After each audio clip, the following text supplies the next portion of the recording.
Hey everyone, have you ever had this problem in Minecraft where you just can't store your stuff efficiently? Like you can store it, but you never know where anything is, and everything just seems lost all the time. Well, I got a solution for that. If you read the title or thumbnail, you probably know that this is a tutorial for a redstone item sorter. So, this item sorter will sort all of your items into these individual chests, and it is quite nice and very, very handy.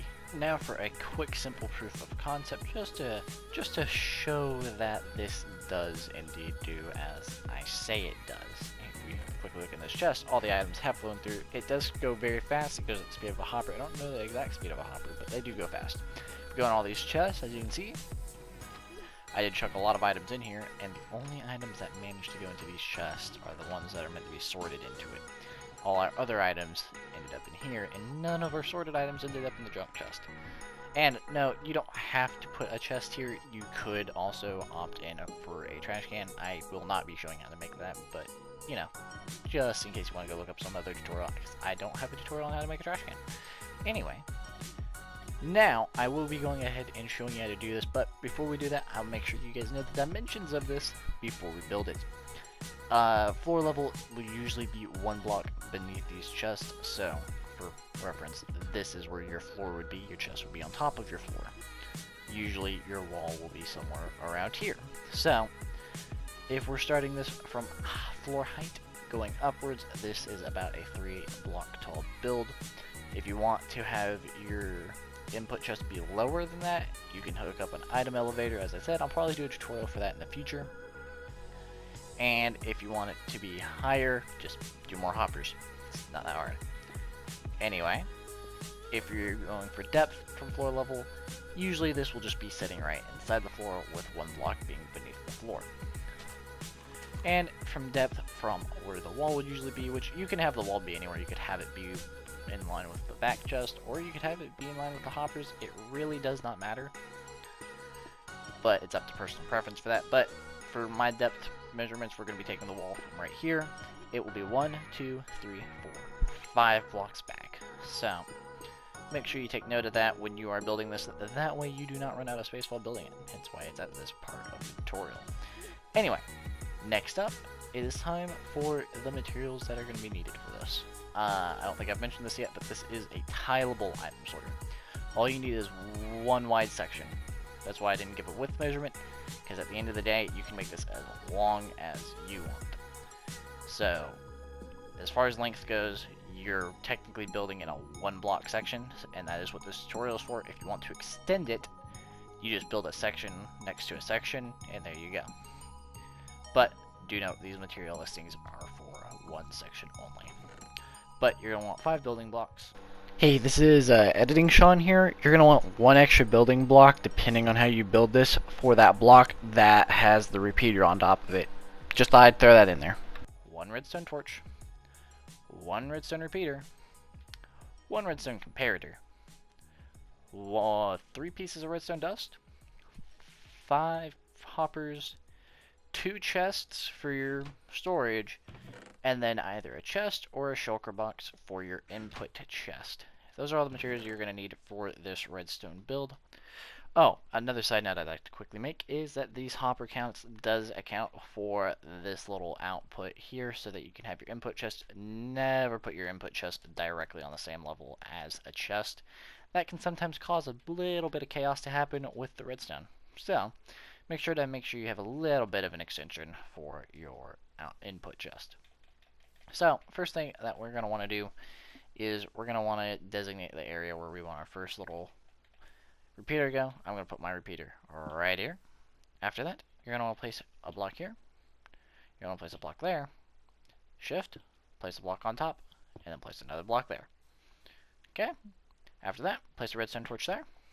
Grab your redstone dust and place it here. Oh, I made a slight mistake, everyone. I do apologize for that. I forgot to place 1 block right there. My bad. Anyway, place another piece of redstone dust there, and another piece of redstone dust there. After that, grab your comparator, place that there. Grab your hopper and place it right there. And as I said, usually you're going to be building this on top of your floor. Let me place some temporary blocks for myself there so I can have a floor. And we're going to want to place our chest there. And then these two hopper placements, by the way, are important. Make sure, I'm going to go ahead and place it, make sure it's aiming into that chest, but I'm going to give you a side view of this.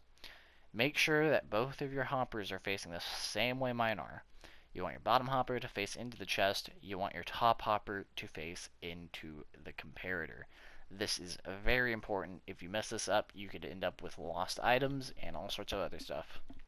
So make sure your hopper placement is correctly done. After that, it's mostly just hopper work. You want to shift click on there, place another hopper there. The hopper placement for this also does matter. You're going to want it to be going across like so. So you want it to make sure this hopper is facing in whatever direction your hopper line is going. If you're continuing the storage direction going that way, make sure the hopper is going that way, and whatnot. As you can see, for example's sake, we'll look at the pre-made one over here. As you see, all of these top hoppers are going that way. All these middle hoppers are going into the comparators. All of these bottom hoppers are going into the chest. Just because this is a one tile, you can't really get the same. You don't really get the same idea as you do as looking at the full one. But anyway, we're going to place some hoppers there so that we can have our input chest go right there. And that is basically done except for one final little step. One little step that needs to get done is you're going to want to go in here, just to make sure I don't mess up the numbers. You're going to want 44 items. 44 items, any items.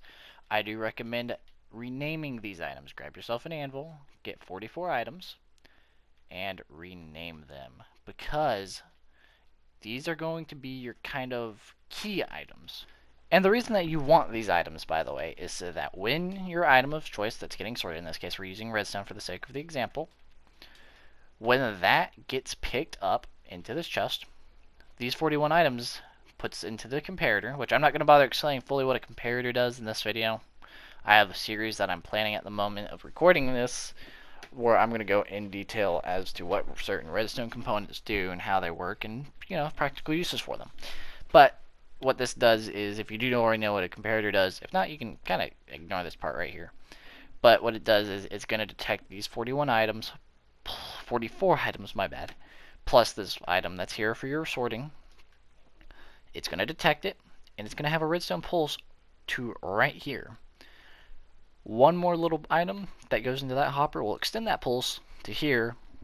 This repeater will pick it up, powering this block. That will power this torch, which will power this block, or in the reverse, it will unpower this block, unlocking this hopper, letting an item switch. So if we go in there, you saw that turn off from all that, and now we have our redstone dust in there. And if this was Java, you would not have to have another item right here, or unless Java's changed since I played. But yeah, it's a nice thing to have. Anyway, that's kind of the basics of it. If you did enjoy this tutorial, feel free to let me know. I'm still kind of getting used to the tutorial method of making videos. It's a bit of a struggle for me. I try to get quick and to the point, but usually end up talking too long. I do apologize. But if you want to see more tutorials, and if you have any requests, I'm willing to take some requests for tutorials. Feel free to let me know down in the comment section down below. And if there's anything you missed, there is both the chapters feature should be enabled, and also time things are in the description. But until next time, everyone, I've been Sean the Gamer. Y'all been super awesome, and I'll see you on the next one. Goodbye.